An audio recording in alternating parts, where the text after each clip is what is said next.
Especially love the names of the gladiators, like Laser, Zap, Thunder, Nitro. Nitro is the boss. Have you seen the new American Ninja?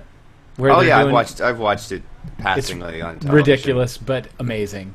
It is pretty cool. But you know what else is a good show? First woman ever to make it to Mount Kilimanjaro Fuji. Oh, yeah? Yeah, she's You know what else is a good show? This show. The Speaker's Corner is a very good show. We're going to do it right now for you people. We're going to try and over-gladiate the gladiators, over-ninja the ninjas. I think that we have the show above all shows on this Sunday morning. Thank you for joining us. We've got a question and answer session wide open. We do have a question from a fan that we'll bring up that we've already put on the docket this morning. But we are welcoming your questions, your comments, and you can join us at Google+. Find us on Twitter, as we have our Twitter handles out there. We deal with hundreds of tweets every week, and we'd like for yours to be one of them. So, without too much further ado, let me introduce you to our cast of characters this week. The first character in the pink corner is Clarence Frank Heathington. Say good morning, Clarence. If I was the cast member, I would be Diesel, because I've been here for all 77 episodes. And that would make you Larry Zonka, the host. I'm Larry Zonka, your host. Yes. And that's Frank from, you're in Johns Creek this morning? Yes, Johns Creek, All right. And I am also in Johns Creek, Jeff Wheeler, and I am in probably my last broadcast from this particular location. Wow. As I will be soon moving to a new broadcast booth in a new location that will be deemed and notated at such time that it is available. Our it'll be in the show notes. Pictured. Yeah, it'll be in the show notes, which have not historically existed. With its latitude and longitude. Right. You will get no address. You will just get a lat log. That's it. So then let me introduce our static photoed Michelle this morning. Say good morning, Ziggy. Good morning. I'm excited to see your new digs. Oh, the new digs with beautiful bricks and the new digs. Awesome. And then that brings us to our furthest tangential and bringing in, I don't know what words I was about to use, but I completely fell over myself on those. But we'll just say the best man with glasses on in Queens with books behind him on this podcast, Thom Holmes. Say good morning. Good morning. That's what well an done. intro. Who am I? If he's Larry Zonka, who am I? Am I in fact Laser? Can you be Nitro? Yeah. Did you ever see that movie with Laser? And it was with John Ritter. And all I remember is John Ritter ends up getting together with Laser, muscly woman. And then there's a scene with him fighting another dude in the dark, but they're both wearing glow-in-the-dark condoms. So it looks like two lightsabers in the dark.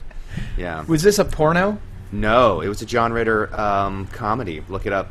Oh, jeez. I just want to step in here real quick, and for anyone that is not playing along or does not know at home, we were talking about the American Gladiators. Oh, that's right. Gladiator before he took her to the gangbang. Oh, yes, he did, because the gangbang. So there we go. All right, so the best interest in time, I believe we are in a condensed cast this week. No, so we're not too condensed. We've got enough time to get through it all. All But right, we do let's- have a stack of stuff that we should start getting to. Go for it. Yes. And I will start with a note from a fan. We had a fan send in a note over, I guess, Saturday, Friday, Saturday. That's my favorite That- fan. Is it? Oh, they sent in a note. They're my favorite fan. That's right. We appreciate all fans who send in notes. So the topic was best places to live in the U.S. There was a study done by some group of some rapport or Statisticians. some status, and they made a study on where are the 5 best cities in America to live. The And Lower East one- Side of Chicago is They were, Worst I think it place. was, okay, just to correct, they were looking at, the happiness levels of Excuse people me. living Oh, in the U.S. And interestingly enough, they were surprised to find that the top 5 cities in their survey were in the same state. Yes. Would that be Florida? No. Try again. North Dakota. Keep trying. No. Really, I'm sorry, Frank. You started with Florida? Well, It's actually a good guess. But I Because you picked could Florida find, because like... they don't have any state income tax. So that's Right, about and a it. lot of the people are retired. A lot of So- the people are retired, so happiness generally goes up in Yeah, retirement. I want to hear. I want to hear not just your guesses, but why the hell would you pick? What was the next one you picked? North Dakota. North Dakota. Well, there's almost It's a zero huge job. unemployment. Yeah, zero unemployment. Job boom going up in the Dakotas. Yeah, but right you got now. people living out of their trucks and paying $4,000 a month for a trailer because there's no places to live. So that Are you might serious? Is that oh, really yeah. the case? There's no.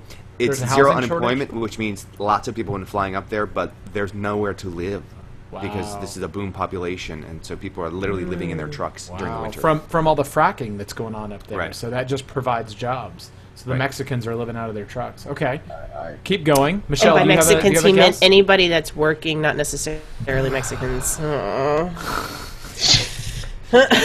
This is where we keeping need me that quick straight. button that we can say technical difficulties.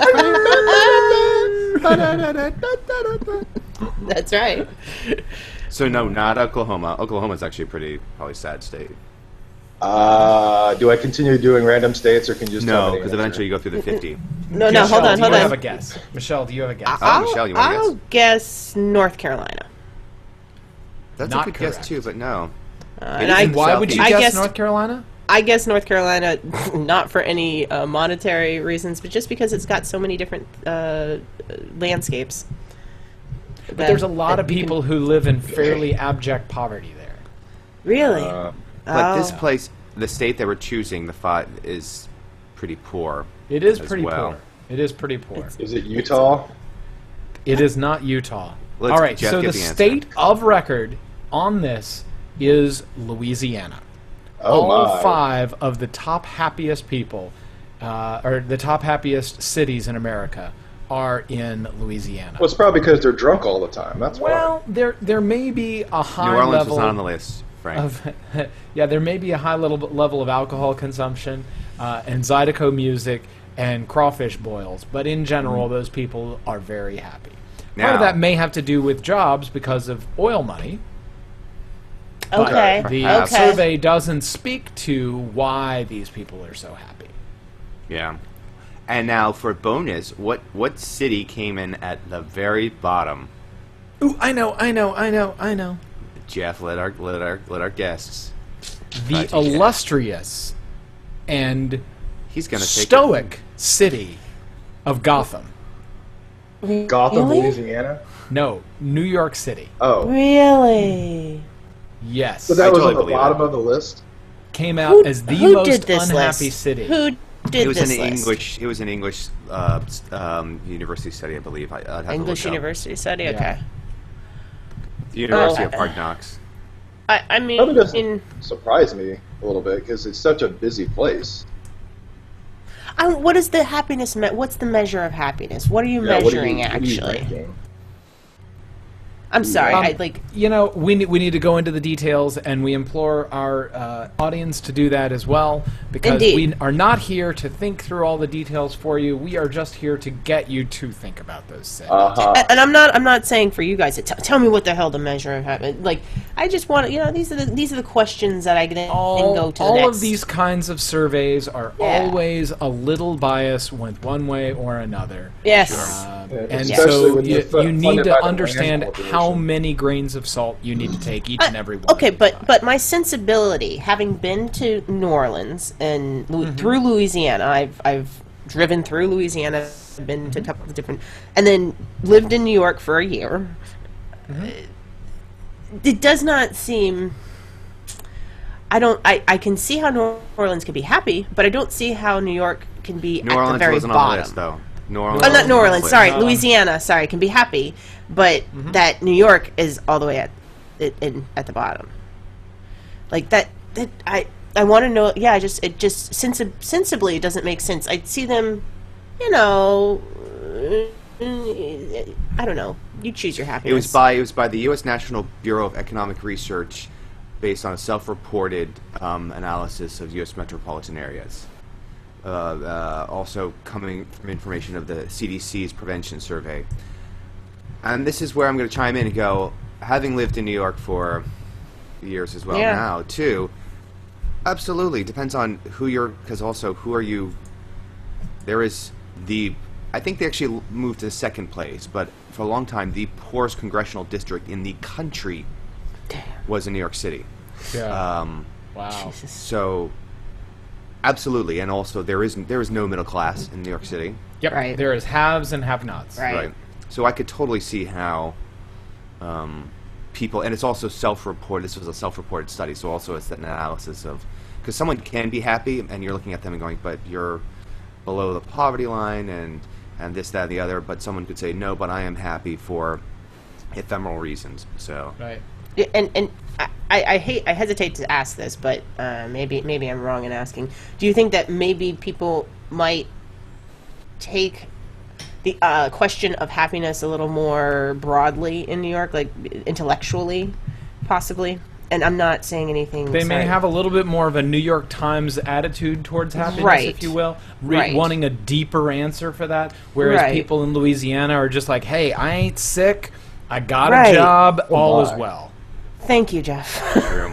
So you would have to, as my since I've worked with multiple evaluators over the years, and they always kind of say when it comes to surveys or analysis, they're like, look at the sample size and look at the specific questions. Yep. Yes. Because sometimes the question that's asked is actually more relevant than the answer that's given. That's correct. So Because that I- tells you how they were framing the entire Right. questioning. Yep. Indeed. So Yep. always, this is the takeaway, folks watching. Always, when you look at a graph, a survey, the results of it, go a little bit deeper and look at how many people were asked and what were they being asked. Yeah, That most was very certainly. revelatory. We don't And ask what was you the top to think city? like I'm us. sorry. Yeah, that's right. The top city was someplace in Louisiana. It was Someplace, no place in someplace, no, okay, no some place that we recognize. smaller kind of city. I will tell you, it was Lafayette, Louisiana, Lafayette. Oh, Lafayette. That's not smaller. followed by That's Horna, Shreveport, Baton Rouge, and Alexandria. Which Coming all in of those sixth are oil place, towns. the first non-Louisiana city is Rochester, Minnesota. Wow. Minnesota. Followed by Minnesota. Corpus Christi, Texas, Lake Charles, Louisiana, so that's the sixth Louisiana, and rounding out the final two, Nashville, Tennessee, and Fort Walton Beach, Florida. Wow. Florida was up there. Good call, Frank. Wow. Yeah. Well done. All right, so let's move on to the next topic. I am going through the art of downsizing. I'm taking a 3-bedroom home, moving to a 1-bedroom city dwelling, and I am now trying to prioritize everything in my life. And I just wanted to mention that is a epic journey in what is important. Tom, have Absolutely. you ever had experience doing that? My last two moves absolutely led to 5 years ago when I had to move from an apartment in Park Slope area, Brooklyn, to Greenpoint. We were moving from an apartment that was probably, at the very least, 2/3 of the size of our previous apartment, maybe slightly smaller. And so we had to literally get rid of a third of our possessions. And so it does lead to this very interesting analysis of what do you need, what do you want, and what can you do without. Right. I actually think it's a healthy exercise. Right, and I think, and as I'm going through it, there's parts of it that I already see as healthy, and I only foresee that most of the rest of it, and most of it is like, I have a huge amount of clothes that I do not wear. Do you know the clothes I trick? don't need. Yeah, you turn the coat hangers the other direction and wait Yep. a year, and you haven't turned Yep. them around, then you might as well give them to Goodwill. You Because got if you it. go through all 4 seasons and you haven't pulled that out to even try it on, you're not going to wear it. I Not gonna win. also follow the if I've bought something, something else has to go. Amen, sister. That Kate, way, every it time we go to keeps it- visit Kate's, yeah.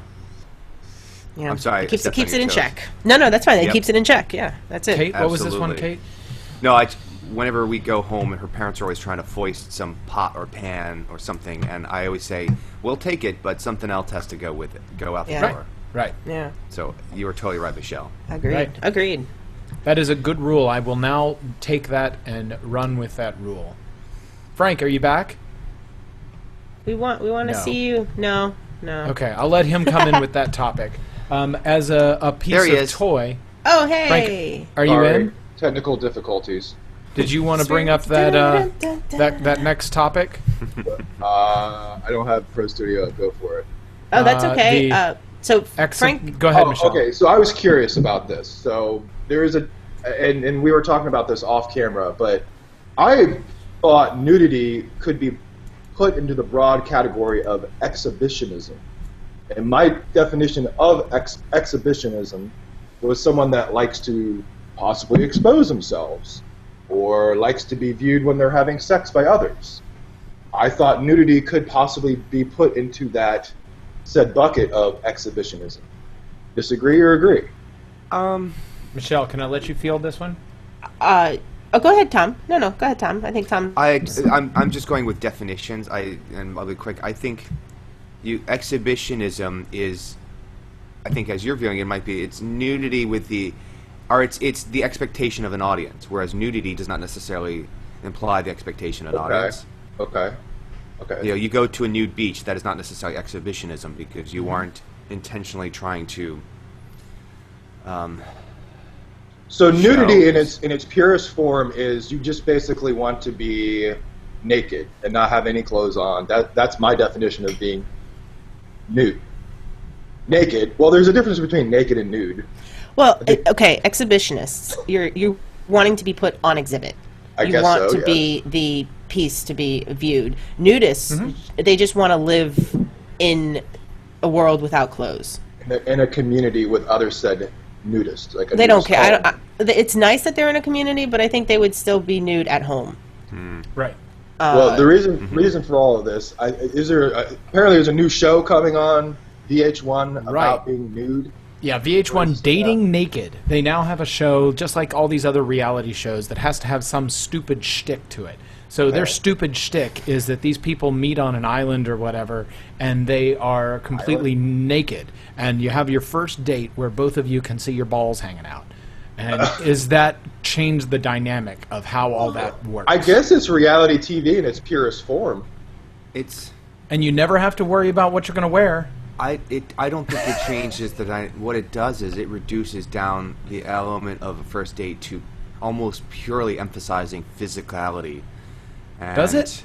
Yeah. Or does it just take the first impression to completely physical, and then you forget about all of the way that people accentuate things and de-accentuate things, and an hour into the event, if you've gotten past that first 5 minutes, then an hour into it, you completely forget about that because it's no longer attracting your attention. Because to me, that's what clothes are all about, is to attract attention to certain things and to de-attract attention to others. Yeah, I'd agree with that. And two, and another thing to Tom's point is when you have these people on said island, there's been studies that have been shown about the perfect face that somebody has. Apparently Denzel Washington has the most perfect face of anybody because of the symmetry of his eyes and the symmetry of his cheekbones and how his face is basically completely uniform from his chin to his upper forehead. So essentially what Thom is saying is you're basically going to have people, okay, wow, this a male's perspective looking at a female as a straight male, oh, wow, this woman is beautiful, and because of all the symmetry that she has, and it's all genetic. But if there's a troll on the show, I mean, how would you even be remotely, I don't know, how would you even be, if it's all based on... They're not going to put a troll on the show. That's right, because it's a reality show. But what I will say... Slip, they will. What I will say is that in the case of clothing, what you have is there would be that moment, that initial interaction, that first meeting, right? That you see that mole that has 5 hairs growing out of it on his shoulder, and you see that he's got hairy back, and as much as we want to say that people aren't going to judge, and it is, I think, as Thom is saying, you're putting people in their look on display first, and you're never going to get past that, really. The clothing allows you to get past all of these other things so that you can actually talk to the person, because otherwise you just want to have sex with a person. It's human. Right. There is an English dating service that goes the absolute opposite route that I heard about this week, where it's like speed dating or whatever, but you literally wear kind of like a bag over your head, so that neither of you can see anything about each other, and so you basically spend your first date just talking, devoid of any kind of comprehension of physical, race, height, nothing. And it just You're would not hearing, make good television. No, to make terrible television, but it would make for an interesting dating experience. Yeah, Yes. it would. Yes. It would. Absolutely. I might try that. All right, that's good fun stuff. And speaking of good fun stuff, their release recently was a sponsored by Pizza Hut contraption that just made my heart sing. If anyone remembers the Teenage Mutant Ninja Turtles, their roaming weapon of choice was a tank that threw pizzas. So Pizza Hut, in the art of the internet world and all of our small little awesomeness, has decided to create this in reality. And so now they were able to throw 14-inch pizzas, some ridiculously long section of life towards things. How far would the pizzas go? We'll need to find out. I mean, I'm assuming to get the projectile of said pizza to get, what is that on the x-axis, whatever, the length of how far something goes when you shoot a projectile out? I'm assuming that the weight of said pizza, the crust, would not be very good. Yeah, I don't know. Maybe if you put your face at exactly the right place, it'll be okay. What do you think? Are they shooting the pizzas at people? Like, what is No, I mean, yeah, actually it is. They have little tanks of people, and it looks like it's thrown in about 20 feet. So the pizza is thrown at a person, and the person eats it. Yep. No, not really eats it, but... So it's a marketing gimmick. Yep. Gotcha. Okay. Yes. So, It actually works throwing pizzas fast and far enough to actually hurt people with dough, cheese, and pepperoni projectiles. you know, this would They be should great really for call it the pizza tank. for the online gaming community. I mean, this is something that they could just have these pizzas set up on one corner of the room, and then when, dude's in his raid, and he's healing a 40, 60-person raid group, you could just push a button, and then the pizza gets thrown over to him, and he can eat it. Doritos, pizza, and Mountain Dew, right? Because that's what everybody is. Code That Red is so prejudiced. Code Red Mountain Dew. Pull. Code Red. So that was a little bit of aside. Sorry. You ready to move on to the next one? Yeah. All right, so as a piece of intellectual fodder here, I feel like I have made it because I now know someone who has been on a TED Talk. Personally know somebody, hung out with them, and they have done a TED Talk. It was a 20-year-old friend of mine that I'd met at a convention that I had gone to, and he spoke about making it in this world without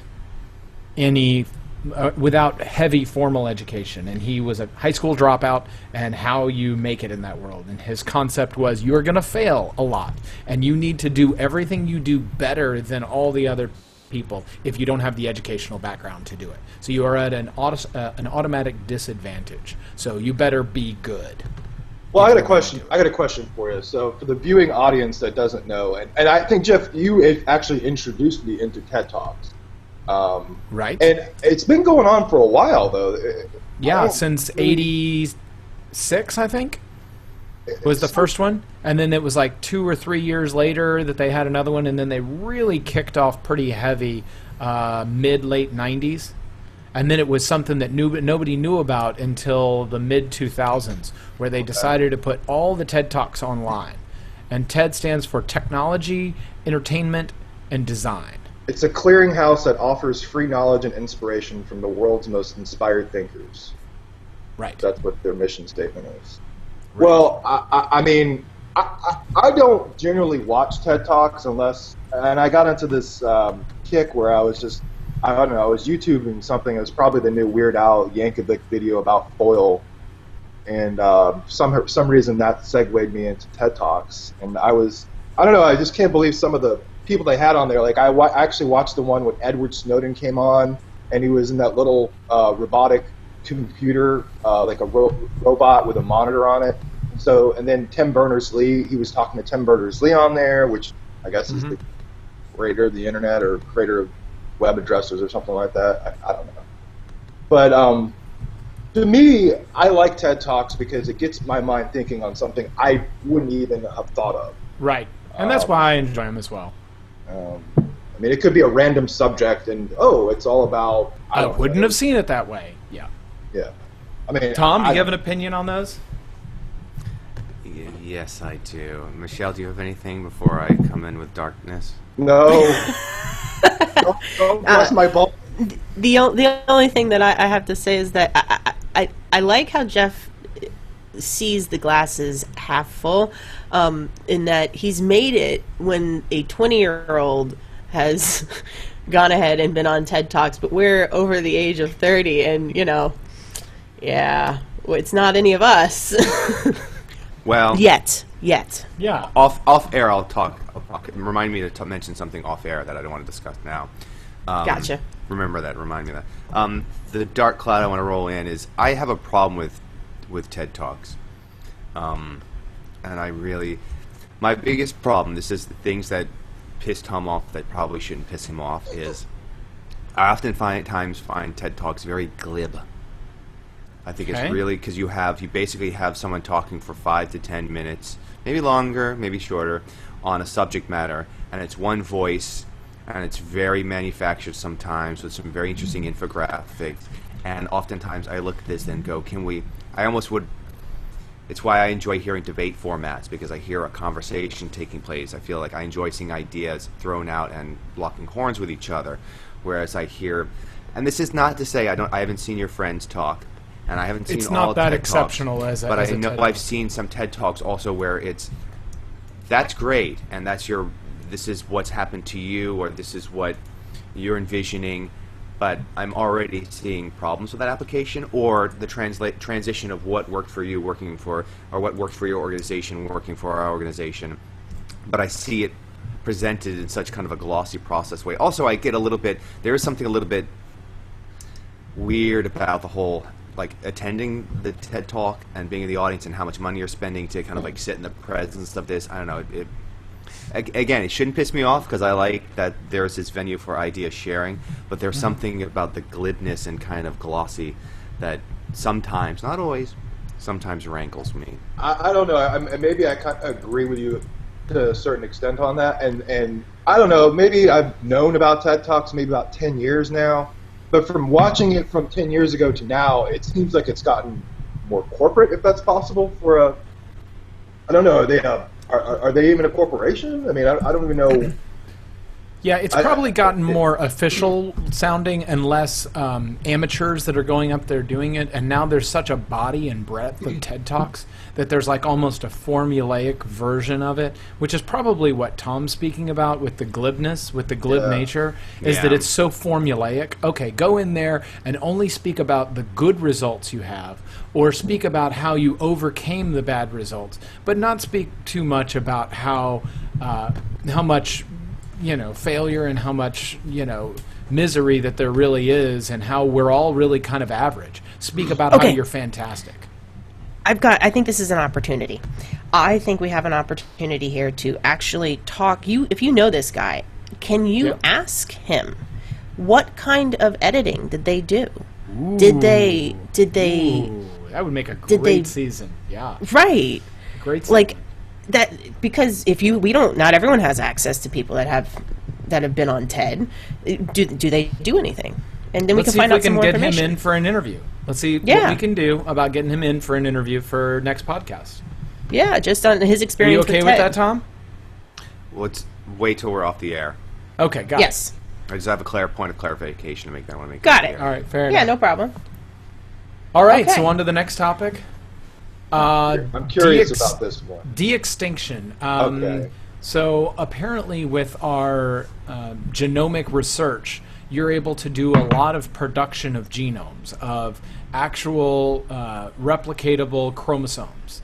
And to that end, they are postulating that it is possible and are getting some success on the direction of creating from DNA material that was reserved from extinct species, recreating the chromosomes of an extinct species and basically seeding the egg of a similar species with the chromosomes of an extinct species, with the idea of that egg sometimes resulting in the actual extinct animal. Isn't that the plot of X-Men? It's more the plot of Jurassic Park. Oh, Jurassic Park. Right. Got And it. they referenced this whenever I was in an article about it. And they said, basically, now we have a whole series of scientists that are 20, 30-something that grew up believing this because they saw Jurassic Park when they were young and impressionable. So now they go, well, why can't we do it? I mean, So come let's see on. what You we got can the happy-go-lucky narrator guy about the dinosaurs. Yeah. Oh, this little dinosaur here, he's been dead for 750 million years, but we took the eggs out of it, and we somehow had a modern-day chicken, and we, boom, there we go. We had a new dinosaur. That's right. That's right.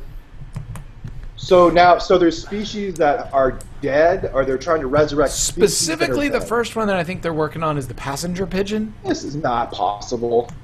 Because it's so similar to a current pigeon, and that really they only have to make 20 or 30 strands of whatever. I don't know what the numbers are, but they don't have huge amounts of DNA to change. You mean I can have a mastodon? Eventually, is they gonna do be- have woolly mammoth. They do have woolly mammoth DNA that they have sequenced. And if you can sequence it, theoretically, you can print that DNA. I'll talk about a status symbol. Man, can you imagine if Jay-Z had a mastodon? Jesus. Drake's gonna have the first one. I started with a doggy, now I got a mastodon. Mastodon, like mink coat or coats, or like, who needs chinchilla when you got mastodon hair? Next up is going to be reanimation. That would be awesome. Thom, thoughts on any of that? You've been markedly quiet. Yeah, Take it off. No, it's not. I got a clarificational affair. I can only do one of those a week. Here's where I feel like suddenly I'm going to be like Michael Crichton spitting in there. Be careful of playing God, or maybe I'm doing chaos. Where that but when the Pirates of the Caribbean breaks down, the pirates don't eat the people. There is, if this is done,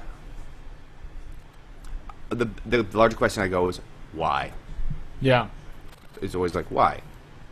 And Well- if you tell me because we can, then I'm gonna be like, all right, then stop.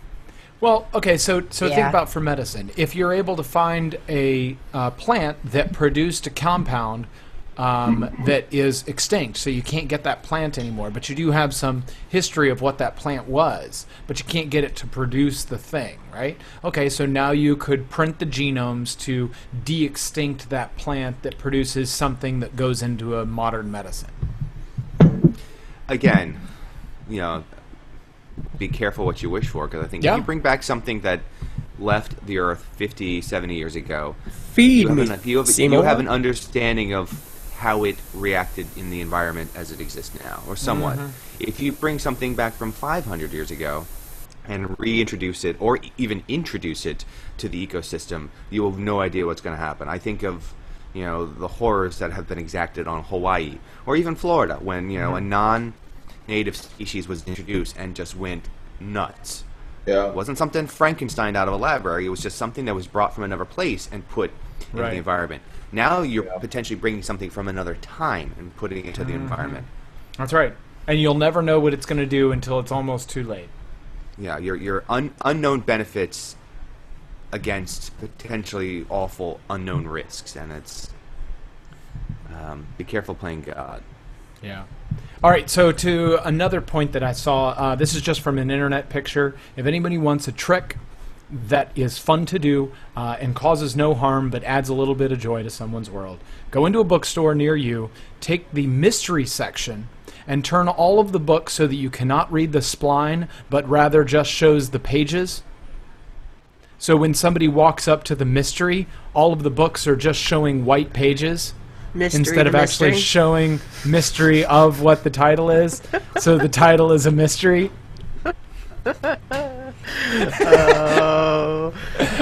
Clever. I got smiles and chuckles. Okay, kids? I thought you were suggesting we go into the mystery section and rip out the last 4 pages of every book. No. So that someone never knows how it ends. No. You just turn the book around 180 degrees so the pages stick out instead of the spline with the Spline? title. Isn't that the name? No, it's Spine. fine. Fine, Spine. like your back.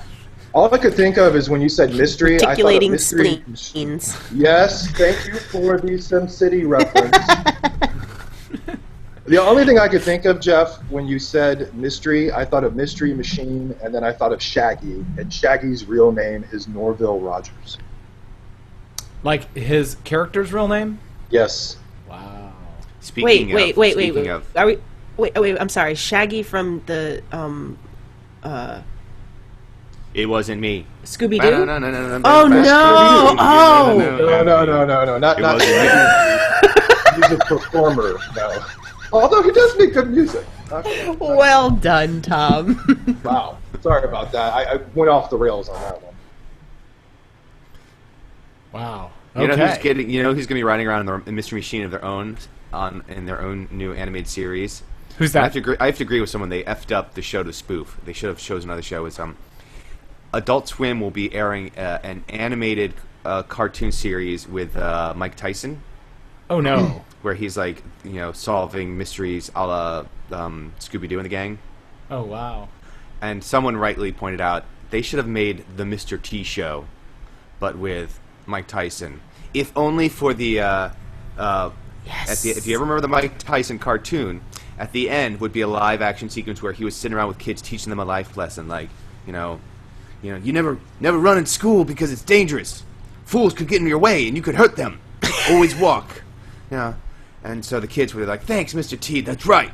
Could you imagine Mike Tyson sitting around with kids going, now make sure you eat your vegetables because you'll grow up strong. Don't just eat protein. That's good for muscles, but vegetables are good for you too. Oh my Thanks, God. Mike. That was good. That would be really cool. Wow. Do you know why, or do you know the I guess the idea of why Mr. T has all those things around his neck? He used to be a bouncer, and That's that it, Jeff. was, Go on. Yeah. And so that was kind of he would take those off of people or something. They would fall on the ground or whatever may he'd pick be, 'em and up. he'd collect them. Yeah. Gotcha. Yeah. Very Wow. good. So he's a Information hoarder. for this week. Pretty much. He's Mike Tyson, Mr. T, hoarder extraordinaire. Well, I tell you what, I think we need to give the podcast a plug. You can follow us on G+. We have a Pinterest. We have Facebook. We have tons of people that leave us comments every week. So if you enjoy what you hear here, if you like what we're talking about, please comment with us. Please interact. We like hearing your different opinions. And tell us where you're from as well. We enjoy being worldwide. So Do we have an Asshat still, Thom? Yes. As we do every week. As we I do thought- every week. So the TED conference wasn't the asshat. No, that was the thing No. that pissed me off. That shit pissed Oh, me off. okay. So that was the Yes. appetizer to said asshat. Indeed. So, and this Serve us comes this back, delicious dish. Yeah, it comes back to a state we know and love.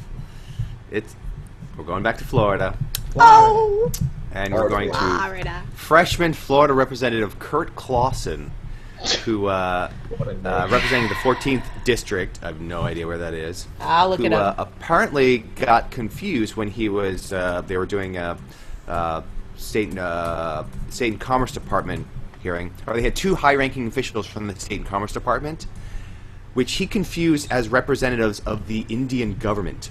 Now, mind you, Dot they, Indian? You mean the country? like the India? subcontinent, Right. The former colony India. of the British Empire. That- Gotcha. To That's where he, two and this is where I heads. quote, I don't know his accent, but I'm going to give him George Bush accent because I love that. "I'm familiar with the country. I love your country. I understand the complications, so many languages, so many cultures, and so many histories all rolled up into one. Just as your capital is welcome here to produce good paying jobs in the U.S., I'd like our capital be welcome there. And for there be freedom of capital. And I ask cooperation, commitment, priority from your government in so doing that. Can I have that?" There was a pause that followed for a few moments. Excruciating, it was described. To which the State Department official went, I think your question is to the Indian government. State Department official Nishwa Biswal politely explained. We certainly share your sentiments, and we certainly will advocate that on behalf of the U.S. Okay, Clausen replied, wholly unaware. Let's see some progress. What? Wait, why was this inappropriate? He sees two people who are of Indian descent and goes, y'all must be from New Delhi. Oh, I was like, wow. no, I'm from New Jersey, gotcha. but that's Gotcha. cool. Gotcha. I'm from the Bronx, yo. Gotcha. And I'm sorry, what was the gentleman's name? Kurt Clausen? Kurt Clausen. Oh, sounds like a character on Glee. Got it. Jeez. Because what I saw for the 14th district was St. Pete and Tampa, which didn't quite. He got a bunch make of old sense. people to vote for him. Got it. Yeah, so Wow. you're an asset for you're the confidence in your ignorance, which is, And we all should have confidence in our Oh, he ignorance, looks right? cocky too. Yeah. Oh, doesn't yeah. he? He looks like a little smug Does. bastard. Yeah. Yeah. I think that's really what pushes me to make him an asset. People make mistakes, but you just, you went on a blaze of Just glory. nailed it. Nailed that. And that brings another week in the books. Everyone agree? In the books, with the spine or spline, whichever one you want to say. Spine is the correct term. I've always used spline, but that's incorrect. I looked it up. It's incorrect. And you should look up everything we've said today just to make sure. That's that right, we because aren't you don't have to incorrect. think like me. You don't have to think like me. You don't have to think like me, and I will correct that was actually Cape Coral, which is also very much old people. I don't think, but I like being nude. But we ask that you, as our educated and enlightened audience, every week do think. Maybe about the things we talked about, maybe about your own, but do think about something this week. Look forward to it. See you again next week.